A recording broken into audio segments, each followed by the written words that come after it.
Welcome to NACTV Reads the Banner. My name is Catherine Jasnick, and I'm one of many volunteers that help create programming for our station. You may be joining us online, Neepawa Access Live, WCG 12, Channel 30 Direct Sightline, MTS or Bell Express View. These broadcasts are made possible by our volunteers, staff, advertisers, and donations by viewers like yourself. If you enjoy what you see and hear, please consider supporting us by a donation or by volunteering. Contact our office at 204-476-2639 or nactv@wcgwave.ca. And I would like to apologize ahead of time in case I go into a fit of coughing, because it's that kind of bug that's going around this year. All right, the Neepawa banner, March the 24th, and the front page is called Laying a Foundation for the Future. And on Thursday, March the 16th, the foundation was poured on the building that will house Boston Pizza, located at the intersection of Highway 16 and Highway number 5 North.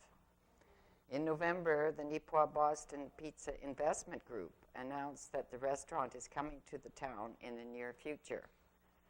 The construction of the structure will be completed later this year, and it's the site of a lot of interest these days. Neepawa Public Library brings stories to seniors. The Neepawa Public Library is bringing a variety of books to the seniors who live at Kinsman Courts and Elks Manor, saving them a trip to the library in spring's oftentimes changeable weather.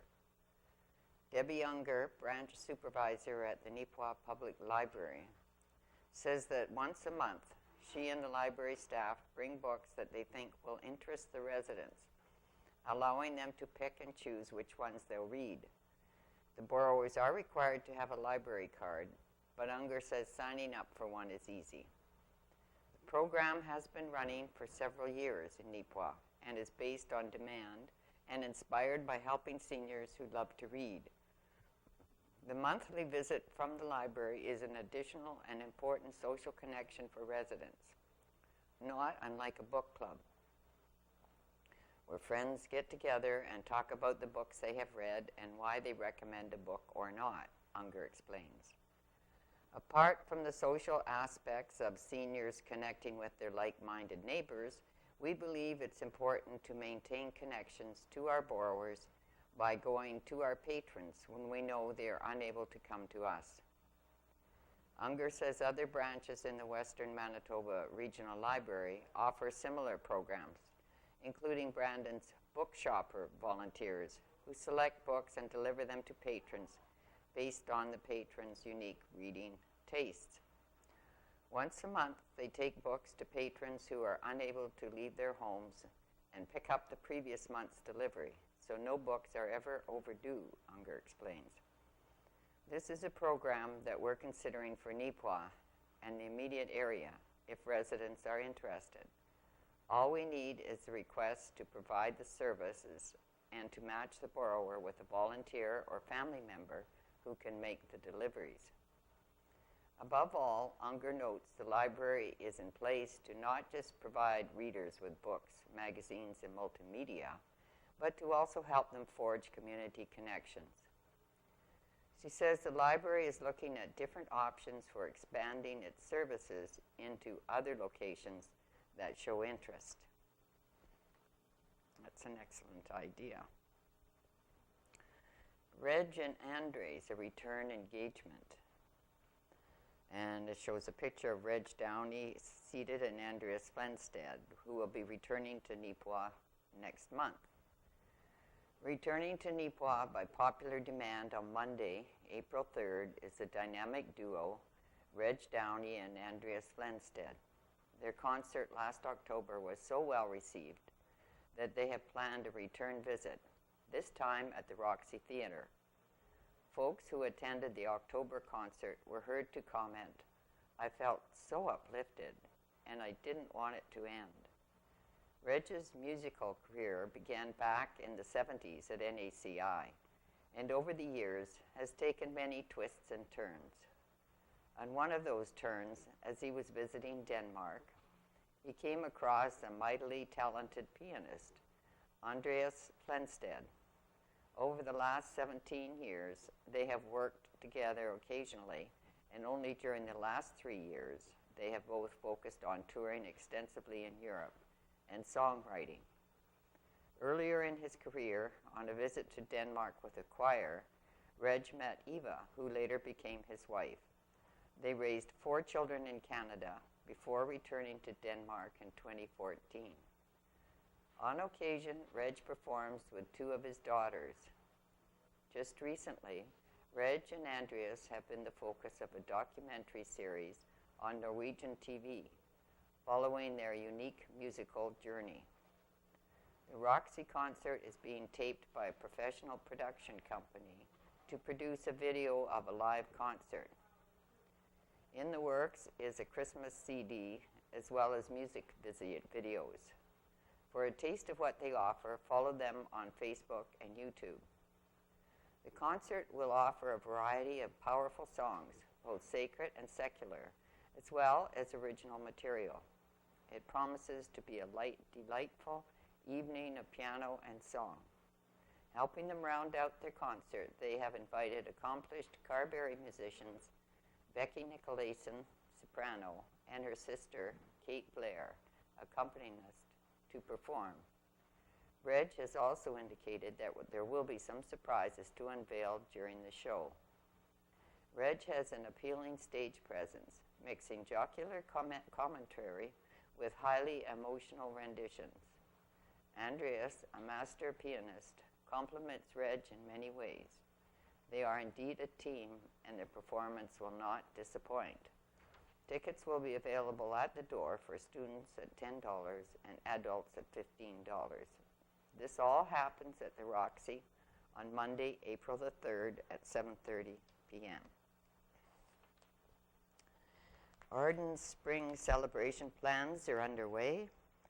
While spring contemplates the old march, in like a lion, out like a lamb adage, the Lansdowne Heritage Resource and Tourism Committee in Arden, Manitoba, is preparing for spring. LHRTC for short, committee members and local ad hoc committees aren't letting recent snowstorms dampen their spring plans. The Heritage Group has lived long enough to know that regardless of March's attitude, spring eventually arrives.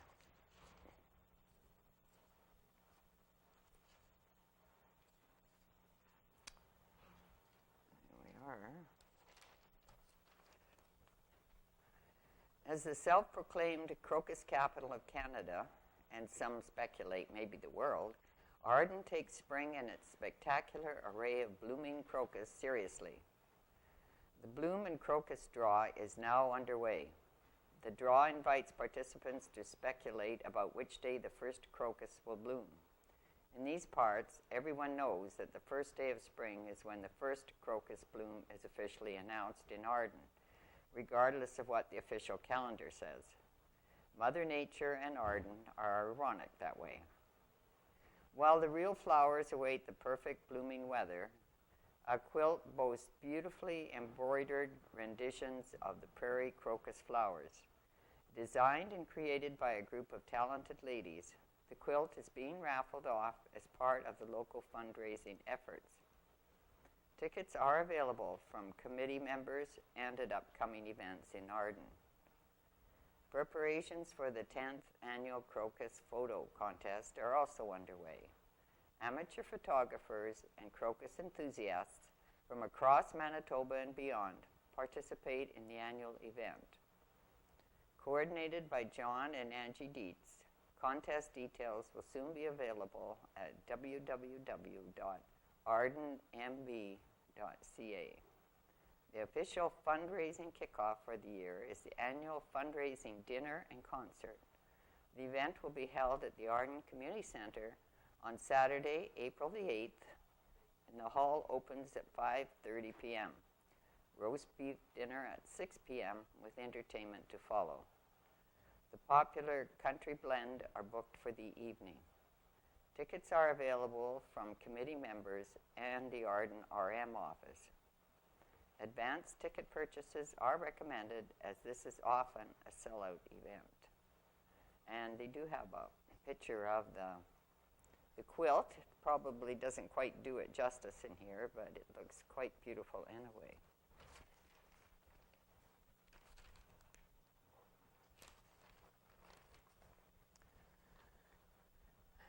And editor Kate Jackman Atkinson's My Perspective column, and it's called A Problem of Perception. One of the things I love most about my job is that every week I get to look at what I've created. Every week is a new adventure with tangible results. I can flip through the pages and see the results of our work.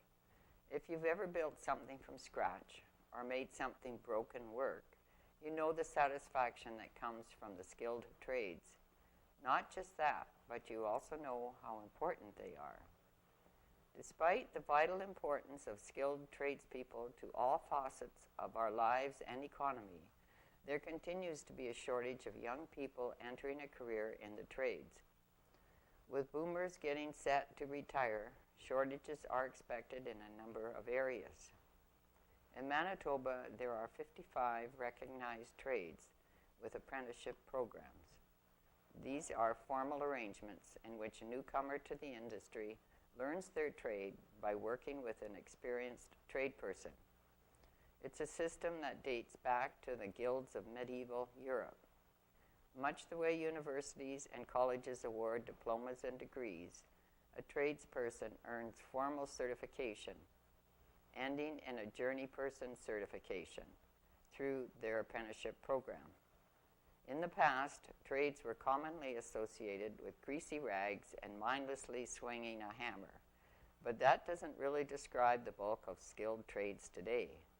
It's a stereotype that has persisted despite a changing reality. Like the rest of the economy, many trades have gone high-tech too.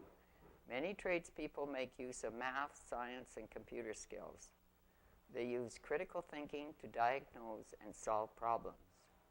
They use their artistic skills to create products for their customers.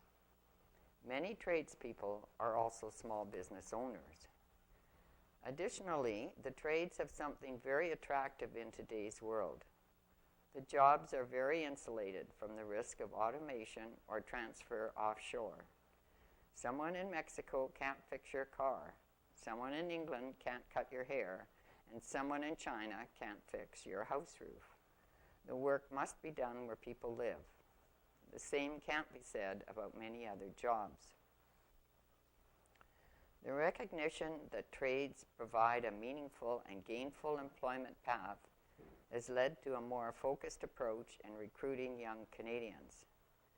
Changes to legislation now requiring students to stay in school until the age of 18 or graduation has also resulted in more school divisions partnering with industry and incorporating apprenticeship programs into their educational offering. Such partnerships give students interested in a career in the trades some exposure and a leg up. The tides are starting to turn.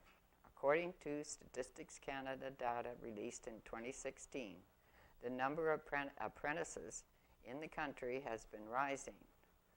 Over all major trade groups, there were 451,140 registered apprentices in 2014, up from 430,452 in 2010.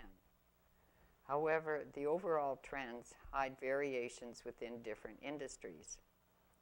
For example, automotive service, carpenters, exterior finishers, hairstylists, and machinists all saw a decline in the number of apprentices over that time period. Despite all of the positives, why do these shortages persist? Some argue that young people are turned off by the outdated stereotypes perpetuated in television and movies. Mike Rowe, TV personality and trades advocate, recently released a video critical of the way tradespeople are portrayed in Hollywood. He opens the video saying, "Close your eyes and picture a plumber. Is he 300 pounds? Can you see his butt crack? I bet you can. Despite this common image, I don't think I know any plumbers who look like this." Rowe uses clips from movies like Office Space, Cable Guy, and Tommy Boy that show skilled tradespeople as rude, sleazy, lazy, stupid, and poor, something that's not conducive to the industry's recruiting needs. He might be on to something. This is where initiatives like high school apprenticeship programs can have an added benefit by introducing young people to actual tradespeople. They can form an option based on fact, not based on the search for a punchline. That's very, very true. And Rita Friesen's Homebodies column, called Examining My Backpack. Each of us carries an invisible backpack. It is filled with things that make us who we are, and too often determines our place in the universe. One of the biggest items I carry is that I am born and raised in North America, Canada in particular. Traveling abroad, the little Canadian flag opens doors and softens interchanges. Oh, it's not an actual flag I carry, but being Canadian is respected and respectful. Our standard of living, our education system, and yes, our political system are one of the assets we carry. Taking those items one by one and looking more closely at them, standard of living, I was raised lower middle class. We had running water, television, more than enough to eat, meaningful work and time, energy, and resources to take vacations, a solid home in which to live, a reliable vehicle, and enough to share with others. What a wealth of riches. Education. I attended a well-run public school that challenged independent thinking. I didn't get kicked out when I started a petition signed by all but 2 girls, my sister and her friend, when I disagreed with a school policy trying to dictate that all girls wear dresses or skirts to school. We won. I attained my high school diploma when my older children attained theirs. Since then, I have continued to collect bits and pieces of education and feel confident and competent in the work I do. Our political system.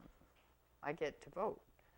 No one monitors my activity or my political party choice. I am proud to be a Manitoban, for it was our own Nellie McClung that spearheaded women's right to cast a ballot. There are more valuables in my backpack. I experienced great physical health. My bout with sciatica, a time when I questioned whether I could or would ever walk again. My surgery for a left frontal aneurysm, well, these taught me that health is never a given and always a gift. I have a deep compassion for those who suffer. I am blessed with a sound mind, with a stable state of mental health. There are several individuals whom I cherish and love deeply that suffer from anxiety, depression, and mood disorders. I cannot look away or ignore such pain. With my gifts come responsibility. Another wondrous item in my backpack is financial independence. Garnered in part by my place in Canada, old age security income, the Canada Pension Plan, and the proceeds of hard work and careful spending. I recall too clearly the season when I was a single parent of 2 small children, living with my parents and relying on municipal assistance for $65 a month. One more treasure that I carry is one that I did not work for. I did not win or earn. I am Caucasian. We as a community, country, and world are improving at seeing people as people. We have more work to do on this one. I give thanks for all that I am. And Rita never fails to give you a very thought-provoking insight into the world today. 2017 Western Manitoba Science Fair.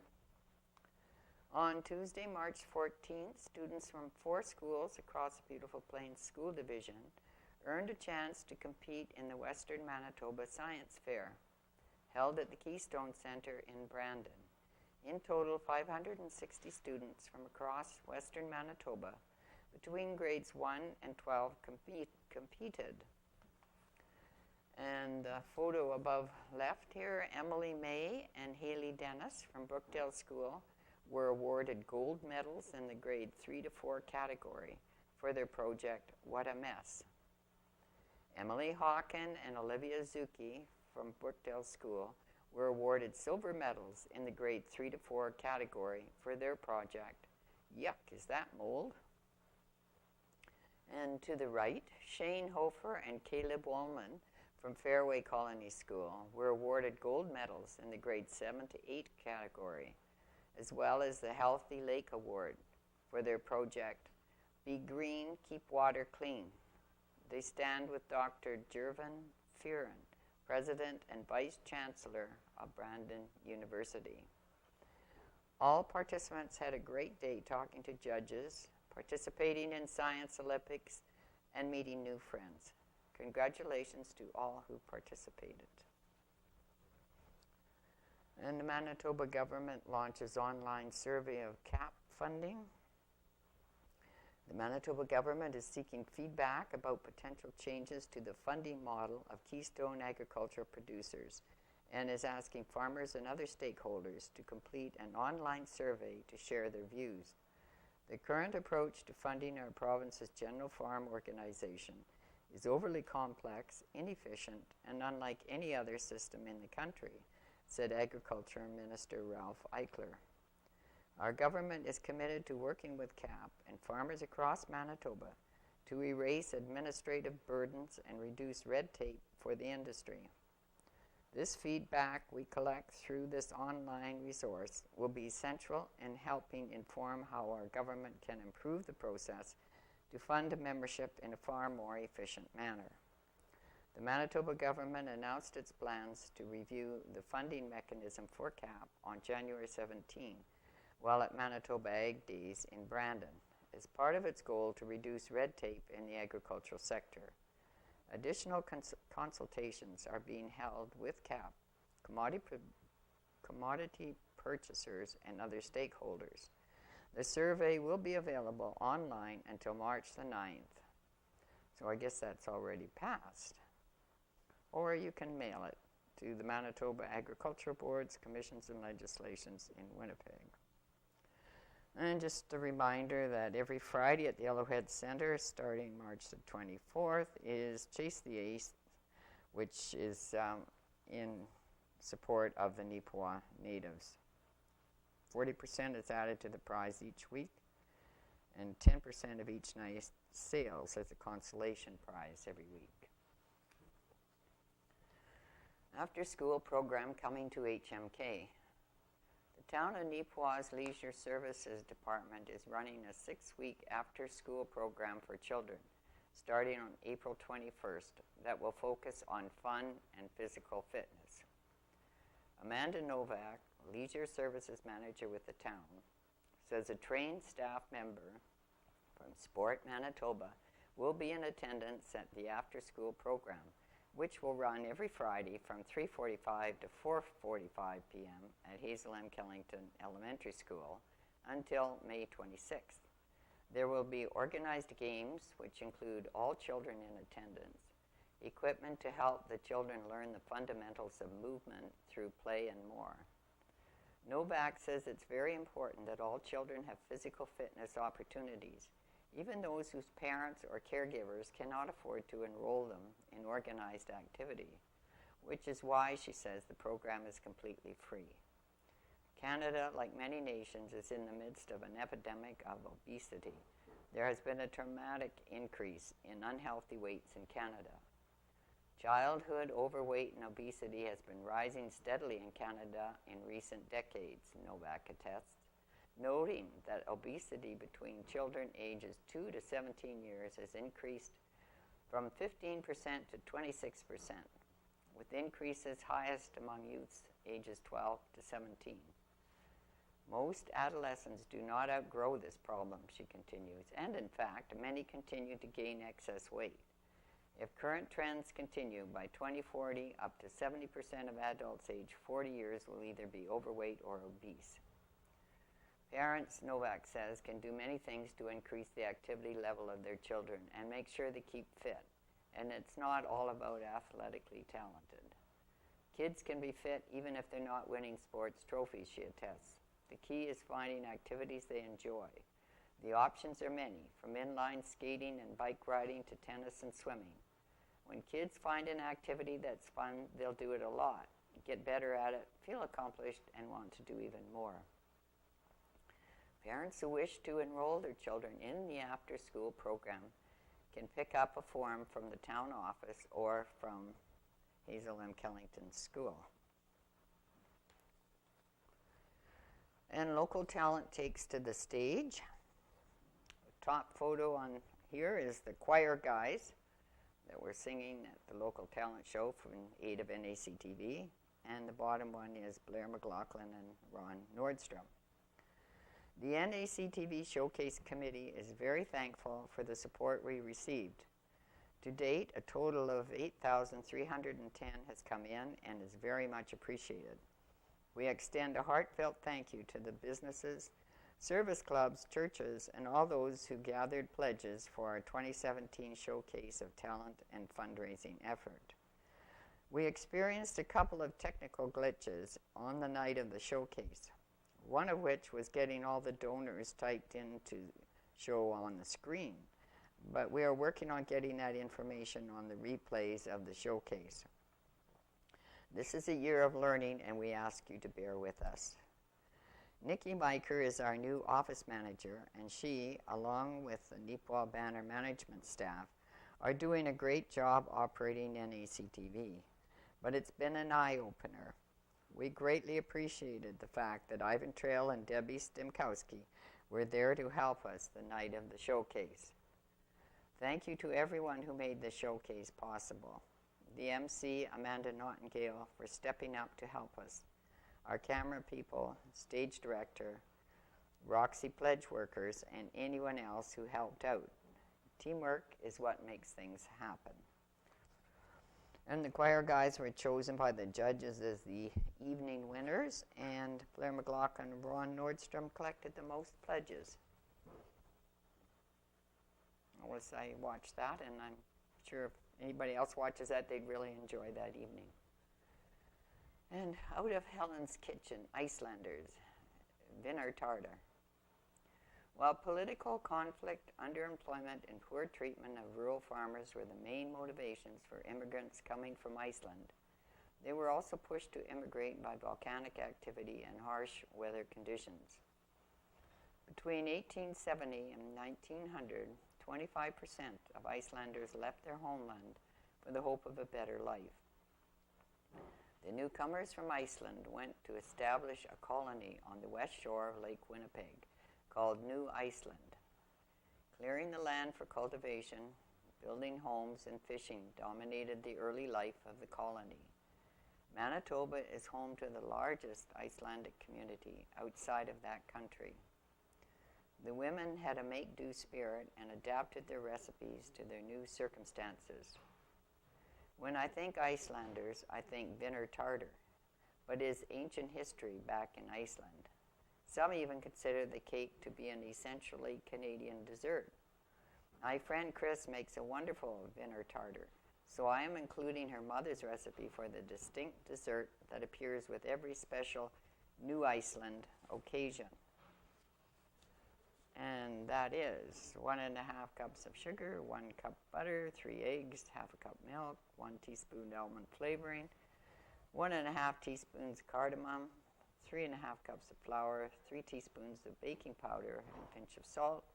And the filling is 2 pounds of pitted prunes, half a cup of sugar, and half a teaspoon of cardamom. Cream the butter, add sugar gradually, beat until light and fluffy. Add eggs one at a time, beating well after each one. Add in the milk, flavoring, and cardamom. In another bowl, mix the flour, baking powder, and salt. Add the flour and mix well. Knead in enough flour to make a soft cookie dough.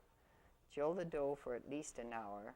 Roll out the dough thin on floured surface. Arrange on greased and floured pans, using round layer cake pans, or you can cut out circles and bake them on cookie sheets instead. Bake each layer at 350 for 8 to 10 minutes or until golden brown. You will need 6 to 8 layers. Cook the prunes in a pot with water until soft. Drain any excess liquid off. Return to the pot and add the sugar and cardamom. Stir until sugar is melted. Cool. When all is cooled, put the layers together by spreading the filling between layers. If desired, ice the top and sides with a butter icing flavored with almond flavor. Often wondered how they made that. I think we'll go straight to the obituaries right now. Them done.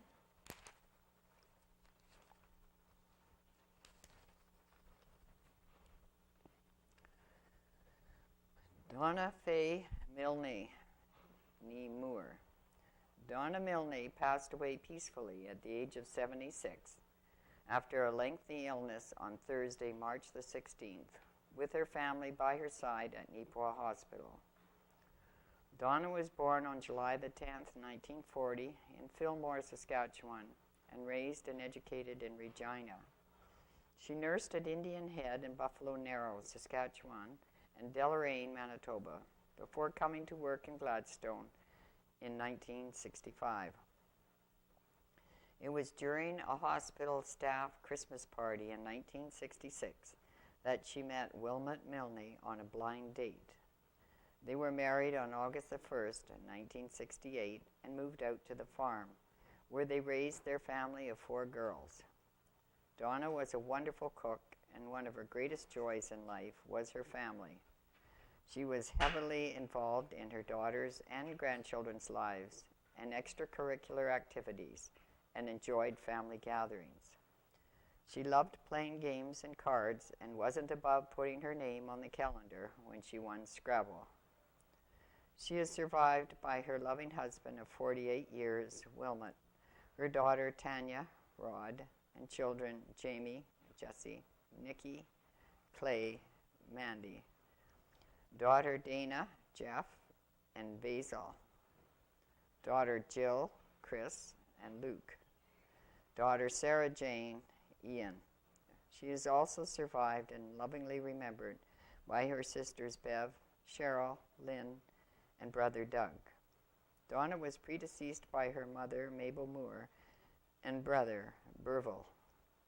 Cremation has taken place, and a private family graveside service will be held at the Mequon Cemetery at a later date. A special thank you to Brenda Smith, Mary Ellen Clark, and the volunteers of the Neepawa District Palliative Care Service and Neepawa Hospital staff. In lieu of flowers, donations can be made to the Neepawa District Palliative Care Service or the Gladstone Community Benefit Fund. Walter Potrebka, January 3rd, 1927 to March 15, 2017. On Wednesday, March 15, 2017, CFRY 9:20 a.m. lost a lifelong listener. Walter Potrebka, born on January 3rd, 1927, died suddenly at the age of 90 after a fulfilling life dedicated to family and farming.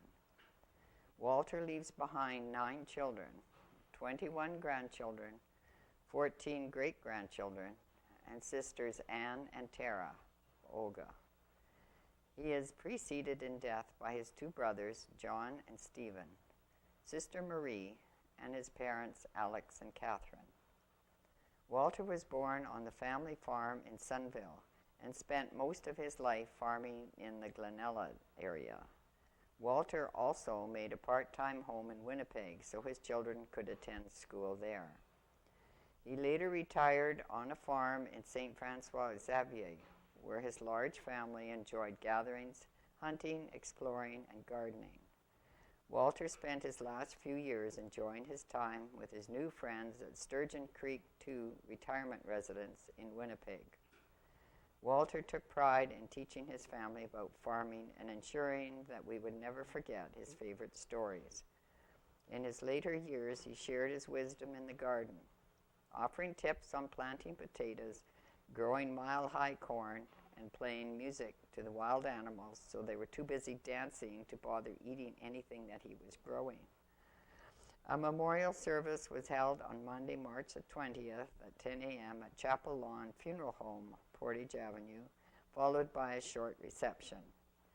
Interment will take place at the Sunville Cemetery near Glenella at 2:30 p.m. with a reception at the Glenella Hall at 3:30 p.m. Donations in Walter's name can be made to the St. Peter and Paul Ukrainian Sunville Church at Box 393, McCreary, Manitoba. In lieu of flowers, please hug a farmer.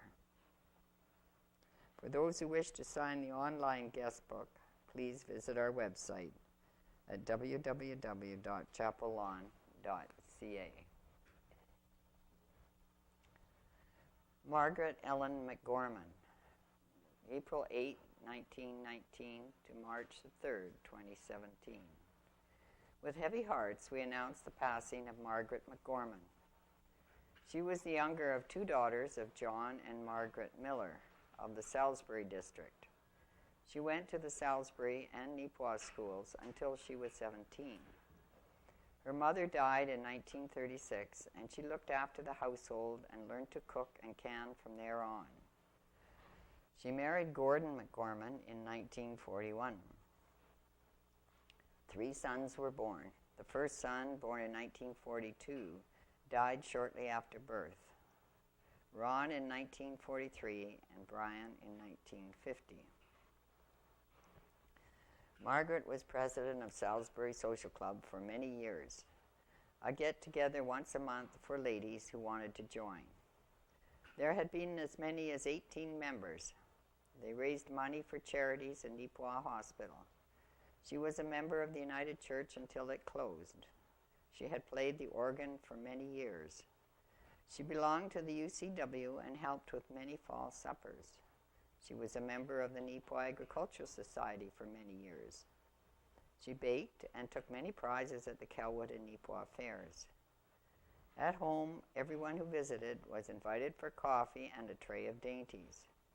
In summer, she loved gardening and her flower glades. She lived in the same home for 95 years, 1919 to 2015, proud of the fact that part of the home section was a century farm from 1877, so the farm is now 140 years. Margaret was predeceased by her parents, John and Margaret Miller, husband Gordon McGorman in 1976, sister Ruth Francis in 1995, and Rose Francis, Sanford and Sadie Miller, Bernice and Harold Irwin, William Miller, Sarah Miller, Gertie and Lloyd Francis, Earl and Minnie McGorman, Evelyn McGorman, Claire McGorman, Melvin and Pearl McGorman, Ross and Ernie Bremner, and nephew Clarence Bremner.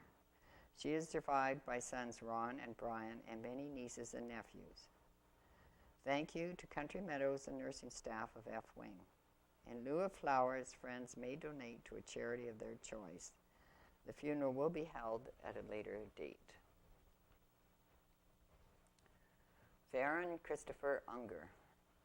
It is with great sadness that the family of Farron Unger announces his passing on Tuesday, March the 7th, 2017, at the age of 62 years.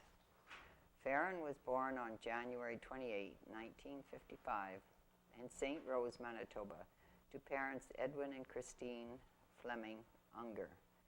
He grew up on his family farm by Glenella, Manitoba, and attended the Glenella School. When he was 16, he met the love of his life, Debbie Short. They started dating and were married on May the 3rd, 1973, in Neepawa. In the summer of 1976, they welcomed their first son, Jason Eric. 2 years later, in the spring of 1978, they welcomed a baby girl, Leanna Christine. Their family was completed in the winter of 1985 with second son, Gerald Christopher. As young newlyweds, Farron and Debbie spent a short time in Calgary, where Farron worked at a steel factory. In 1974, they moved back to Manitoba, where Farron would begin his farming career. The first farm the family began was in Tenby, Manitoba. The family lived here until a fire in 1989, at which time they moved to the family farm where they would remain. To subsidize the farm, Farron worked various jobs over the years, including CN Railroad, Mail Run, Dwayne Unger's Garage, and MTS. Once he was financially stable, he began full-time farming. Farron worked hard to support his small family. He was a very loving and patient man who always had time for his family and friends. Farm and family were his greatest treasures. In 2005, he became a grandpa. He welcomed 5 grandchildren, Shelby, Reese, Taylor, Jaron, and Ava.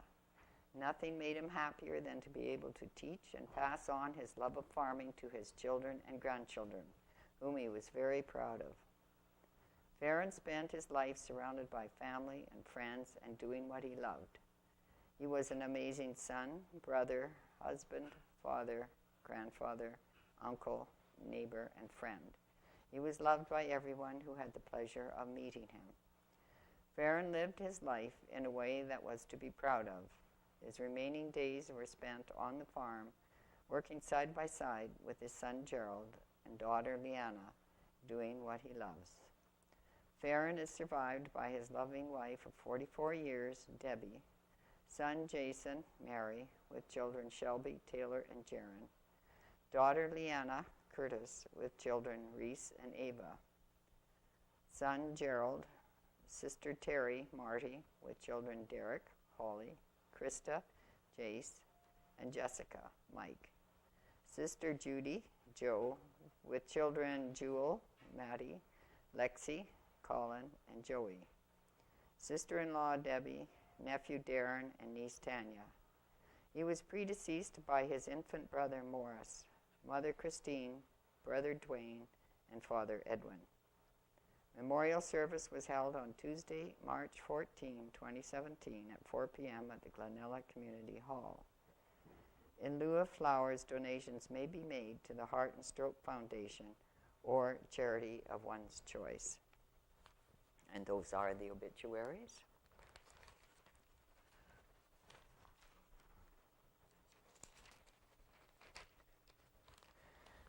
And local participants in 4-H area communication event.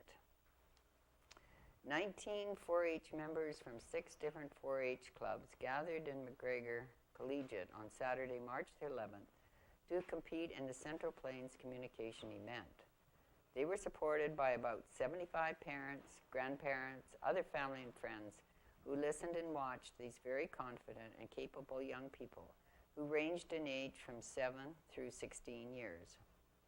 The Central Plains Gold Medal winners in the junior, intermediate, and senior categories are eligible to compete at the Provincial Communication Extravaganza to be held April 22nd at the Canad Inn, Fort Garry in Winnipeg.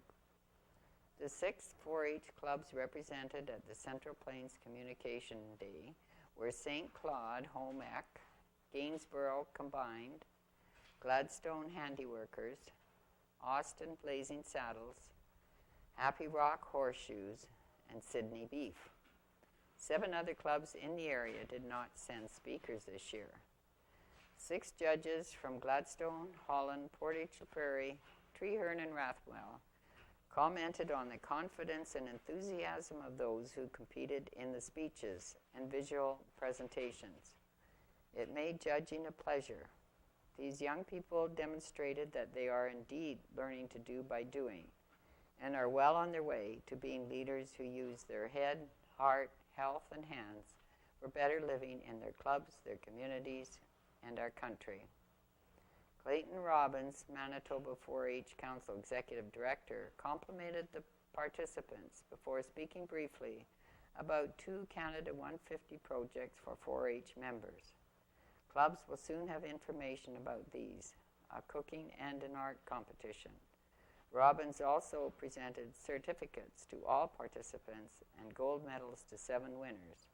Mandy Anderson of Gladstone, Jessica Ramachandran of Gainsborough, Madison Tykegrove, Happy Rock, Adrian Drager of Sydney, and Felix Parve, St. Claude. Abigail Parve and Susan Mena of St. Claude. A big thank you to local clubs, leaders, parents, and others for encouraging and supporting this leadership activity. Thank you to Farm Credit Corporation for again giving financial support to the communication event. It is an important part of the Manitoba 4-H program.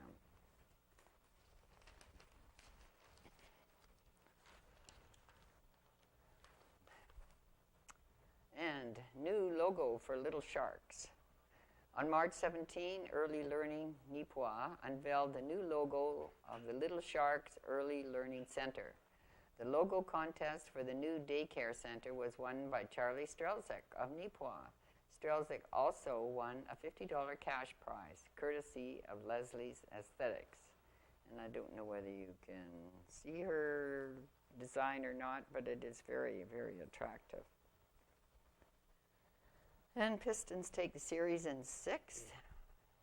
The postseason run of the Neepawa natives has come to an end as they were down by the Steinbach Pistons on Monday, March the 20th, by the score of 3-1. The game, played at the Yellowhead Arena, was a great back-and-forth battle between the two clubs, with the final outcome remaining uncertain until the very end. Neepawa's Justin Metcalf opened the scoring just 9-11 into the first period, giving the natives the early advantage. They'd continue to press for another goal, but were held at bay by Pistons goaltender Roman Bengert. In the second, Neepawa put a solid push on Steinbach early, but couldn't find the back of the net. The Pistons answered back with pressure of their own, which resulted in Braden Purtill scoring the equalizer at the 15:09 mark. After the tying goal, Steinbach ended up taking a pair of consecutive penalties. Despite keeping the action in the Pistons' end of the ice, Neepawa couldn't get the go-ahead goal they were hoping for. The natives closed out the period, killing off a penalty of their own, ensuring they headed into the final 20 minutes of regulation, tied at 1-1. The third turned into, quite simply, one of the best periods of Junior A action many had seen in a long time. With the officials putting the whistle away and letting the players decide the outcome, both sides played aggressively but disciplined. There was an extended point of end-to-end action, which featured a near 6-minute stretch without a stoppage in play.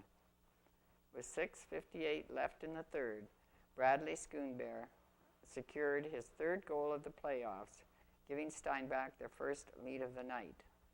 Late in their period, Neepawa pulled goaltender Tyler Gutenberg for the extra attacker, but couldn't find the opportunity they had hoped for. Purtill scored his second of the night with just 28 seconds remaining to ensure the game and series victory for the top-ranked Pistons. After the game, Steinbach coach, GM, Paul Dick, gave credit to Neepawa for playing an incredible series.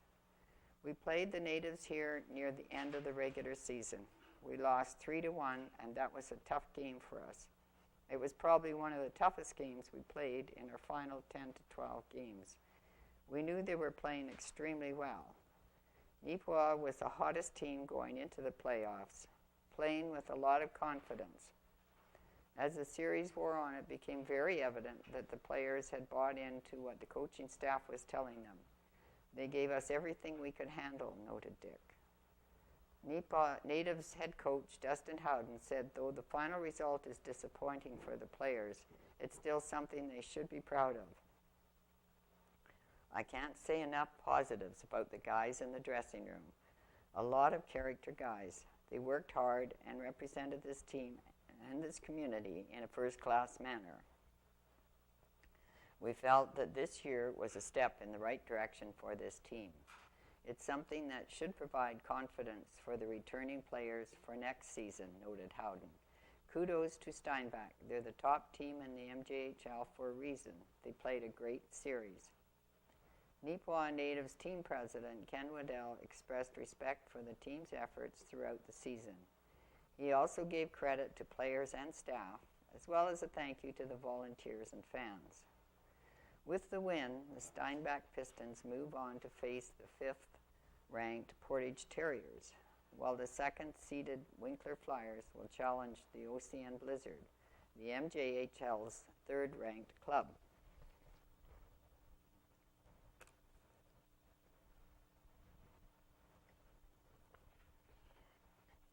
And Winnipeg sweeps Yellowhead in Manitoba AAA Championship.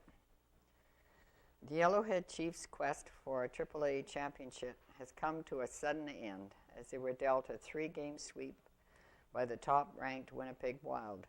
Game 1 of the best-of-5 final was played on Thursday, March 16th in Winnipeg. This showdown featured a great back-and-forth between the best 2 clubs in the Manitoba AAA Midget Hockey League. At the end of the evening, it was Winnipeg who left the ice with a 2-1 win in double overtime. The first 2 periods featured a lot of scoring opportunities for each club, but no goals for either. Then, early in the 3rd period, Joss Belcher of Rapid City scored a short-handed goal to give the Chiefs a 1-0 lead. Winnipeg's Kyler Bettens would reply on a power play chance with 9:29 remaining in regulation. With the score tied at 1-1, this game would head into overtime. But goaltenders Rhys Jones and Nicholas Anderson both continued their stellar play to keep it even after the first overtime session. Alec Borger would score just under 2 minutes into the 2nd overtime period, giving Winnipeg the Game 1 win. The 2nd game was hosted by Yellowhead at the Shoal Lake Complex on Saturday, March 18.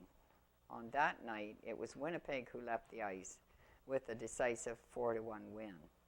The first goal of the night was scored just 21 seconds into the 2nd period, as Ben Coppinger put away his first of the series. Brett Namaka added another to make it 2-0 heading into the 3rd. Namaka and Cedric Chenier added insurance goals in the final period, while Jacob Tibbetts registered the only goal of the game for the Chiefs. The Winnipeg Wild completed the 3-game sweep with a 4-1 victory in Game 3 on Monday, March 20th. Nikola Sijek scored a pair of goals, while Griffin Leonard and Ben Coppinger added singles. Elkhorn's Parker Johnson tallied the only goal for the Chiefs in the defeat. This is the Wild's 2nd straight AAA League title and 5th championship in the past 6 years. With the victory, Winnipeg will now advance to the TELUS Cup West Regional Tournament in Steinbach. The tournament features the league winners from the Manitoba AAA Midget Hockey League, Saskatchewan AAA Midget Hockey League, a representative from Northwestern Ontario, and the host club, the Eastman Selects. And Natives turn the attention to the Spring Prospects Camp. 90 prospects from across Canada and the United States attended the 2016 Neepawa Native Spring Camp. After being focused primarily on their recent playoff run, the management, scouts, and coaching staff for the Neepawa Natives must quickly turn their attention toward the annual Spring Prospects Camp. Just over 90 players from across Canada and the United States have confirmed their participation in the 3-day event, which gets underway on Friday, March the 24th at the Yellowhead Arena. Natives head coach Dustin Howden said that while the past few days have been quite hectic, he and the coaching staff wouldn't want it any other way. We've had to refocus rather quickly on the camp, but you know that's better than having 2 weeks to just focus entirely on it, because that means you missed the playoffs, noted Howden. Having a problem like that, which really isn't that much of a problem anyway, is nice to have. It means the organization is moving in the right direction. Howden added that the majority of Neepawa's top draft picks and prospects have confirmed their attendance. He said it'll be interesting to see them competing while they're still in game shape. Most of these players are just finishing up their seasons in their respective leagues and are still in or near peak physical and mental condition. That's great for us as evaluators because we can see exactly where their game is while they're in shape and still in a game mindset. For this year, the camp will be open to players in the 2002 draft eligible age bracket, as well as prospects from the club's 50-man protected list. Some walk-on players hoping to earn a chance in the Manitoba Junior Hockey League will also be on hand. Howden said that they're very pleased with the number of players they expect to see this year. Another important aspect of the camp that the Neepawa natives have been very progressive in is the one-on-one player evaluations held at the end of the weekend. In a previous interview with the Banner, Neepawa Natives General Manager Miles Cathcart said that coaches, scouts, and management with the club provide a thorough examination of each player's strengths and weaknesses in order to provide them with guidance to move forward in their hockey career. It's a great part of the weekend, a great selling point to the players and their families. We meet with every kid individually, give them some pointers and some tips. We get a lot of positive feedback on that from the parents and the players as well. They really appreciate the honest evaluation, said Cathcart. This is very good for our listed players. It's good for the recruits. It's a real win-win. The annual spring camp also has a major economic impact on the community.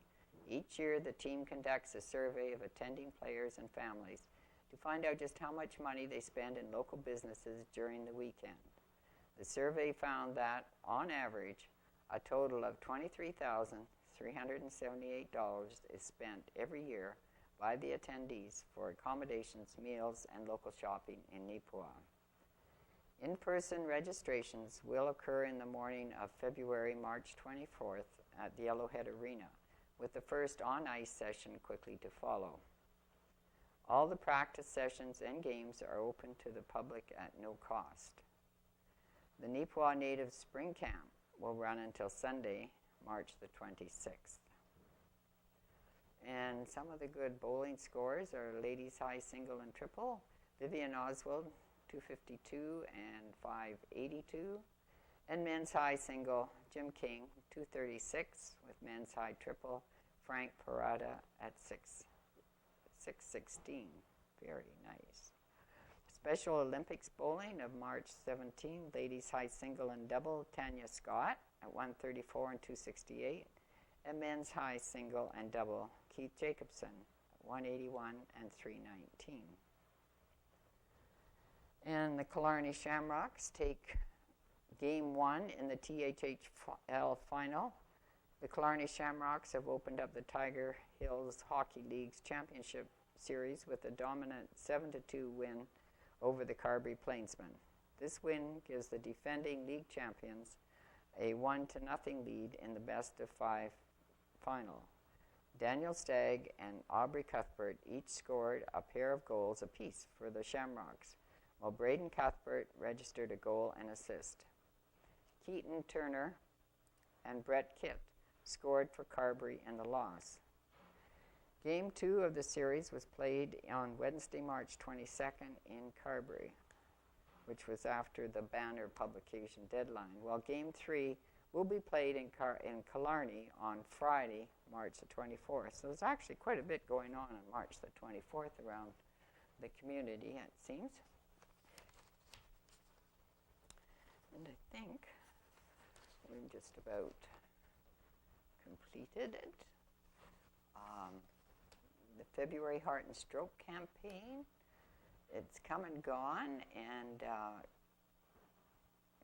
heartfelt appreciation from Jean Borcat to everyone who donated to this year's campaign and to all the wonderful people who came forward to give of their time to sit at the Neepawa Gladstone Co-op, Harris Pharmacy, Kinsman Courts, and Yellowhead Manor to gather donations. We're also blessed to have 3 sets of couples, husband and wife teams, who helped us out this year. That was so great. Thank you to Neepawa Gladstone Co-op and Harris Pharmacy for providing a table for us to be able to do this. and Michelle and staff at the co-op for looking after the cash box at day's end until our next day of campaigning. Hats off to Elks Manor for allowing me to have a table there to greet the residents and receive their generous donations. Your general support this year was overwhelming. Because of each and every one of your efforts, we were able to report to the Heart and Stroke Foundation that Neepawa and surrounding area raised a total of $4,250.45. Thank you. And that was is always a wonderful thing to participate in.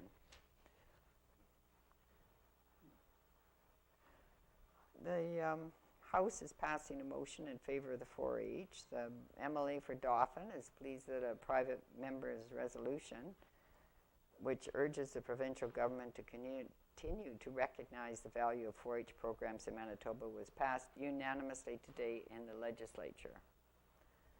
4-H programs are an integral part of the fabric of our province. This is largely an agriculture-based organization that builds youth and responsibility, life skills, leadership, and citizenship through learning and positive development.